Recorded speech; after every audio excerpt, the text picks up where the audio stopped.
राधे राधे दोस्तों, कैसे हो आप? आशा करता हूं कि आप सभी खुश होंगे। उस परमात्मा से यही प्रार्थना करूंगा कि आप हमेशा खुश रहें, मस्त रहें और मगन रहें। दोस्तों, जैसा कि हम भगवत गीता की सीरीज में एक एक श्लोक का भावार्थ अपन समझ रहे हैं और उन श्लोकों के भावार्थ से हमारे मनुष्य जीवन पर क्या प्रभाव पड़ता है, ये भी हम समझ रहे हैं। हमने पिछले वीडियो तक अध्याय 2 के पहले और दूसरे श्लोक तक के बारे में अपन ने चर्चा करी थी।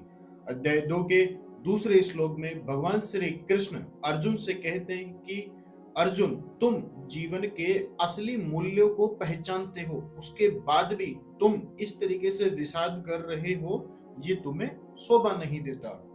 इसके पश्चात भगवान श्री कृष्ण अध्याय 2 के तीसरे श्लोक में कहते हैं कि क्लेब्यम मा स्मगम पार्थ न तत्व उपपद्यते शुद्रम हृदय दौर्बल्यम त्यक्तोत्तिष्ठम परंतप।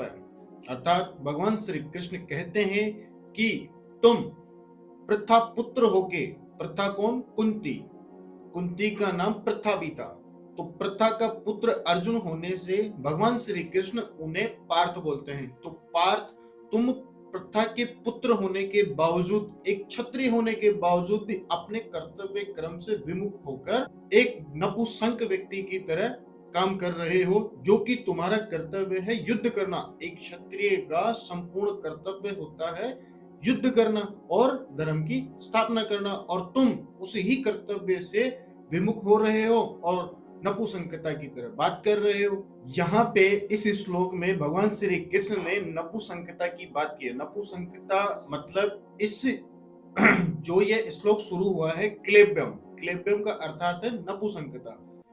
इसके दूसरी लाइन में शुद्रम हृदय दौर्बल्यम त्यक्तोत्तिष्ठम परंतप, हे परंतप, तुम शुद्रम हृदय दौर्बलम, अपने हृदय की दुर्बलता का त्याग करो और युद्ध के लिए खड़े हो जाओ। जो कि अर्जुन को अपनों के सामने युद्ध करते हुए भय लग रहा था, क्योंकि उनसे उनको मोह था। अब मोह के वश में होने के कारण अर्जुन उनसे युद्ध नहीं कर पा रहा था। तो जैसा कि भगवान श्री कृष्ण बोलते हैं कि तुम इस हृदय की दुर्बलता को हृदय की दुर्बलता को त्याग करो और युद्ध के लिए खड़े हो जाओ। उसी ही प्रकार मनुष्य जीवन, हृदय की दुर्बलता मनुष्य जीवन कहाँ पे करता है? जहां वो मन और इंद्रियों के वश में आकर के अनेकों प्रकार के कुकृत्य करने लग जाता है।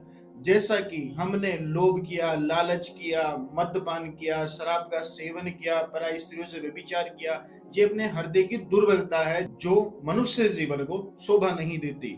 जबकि भगवान श्री कृष्ण अर्जुन से कहते हैं कि तुम्हारा कर्तव्य कर्म है युद्ध करना। उसी प्रकार मनुष्य जीवन, एक मनुष्य का कर्तव्य होता है कि उसे धर्म परायण कार्य करना, अपने कर्मों पे सही रूप से चलकर और अपने लक्ष्य की प्राप्ति करना। आज इस भौतिक जीवन में हर एक मनुष्य की बहुत सारी कामनाएं होती है। किसी को धन अर्जित करना है, किसी को मान सम्मान अर्जित करना है, किसी को बड़ा बलवान बनना है, किसी को पद प्रतिष्ठा भी चाहिए। इस प्रकार अनेकों प्रकार की कामनाएं मनुष्य को होती हैं और उन कामनाओं की पूर्ति के लिए वो जीवन भर संघर्ष करता है। अब कई मनुष्य तो अपने धर्म के रास्ते पे चलकर उन कामनाओं की पूर्ति भी कर लेते हैं, और कई मनुष्य ऐसे भी होते हैं जो इन कामनाओं को पूरा करने के लिए गलत रास्तों की तरफ चले जाते हैं, जो कि अधर्म का रास्ता होता है, अपने कर्म से विमुख होने का वो रास्ता होता है। तो ये गीता उन्हीं मनुष्यों के लिए है जो अपने कर्तव्य कर्म से विमुख होकर गलत रास्तों की तरफ जाते हैं और अपने आप को अनेकों प्रकार की समस्याओं से घिरा हुआ पाते हैं। तो भगवान श्री कृष्ण इस श्लोक से यही समझाना चाहते हैं इस कलिकाल के मनुष्य को कि तुम हृदय की दुर्बलता, जो कि मन और इंद्रियों के लिए है, तुम इस हृदय की दुर्बलता का त्याग करो, अपने मन और अपनी इंद्रियों के वश में ना आओ।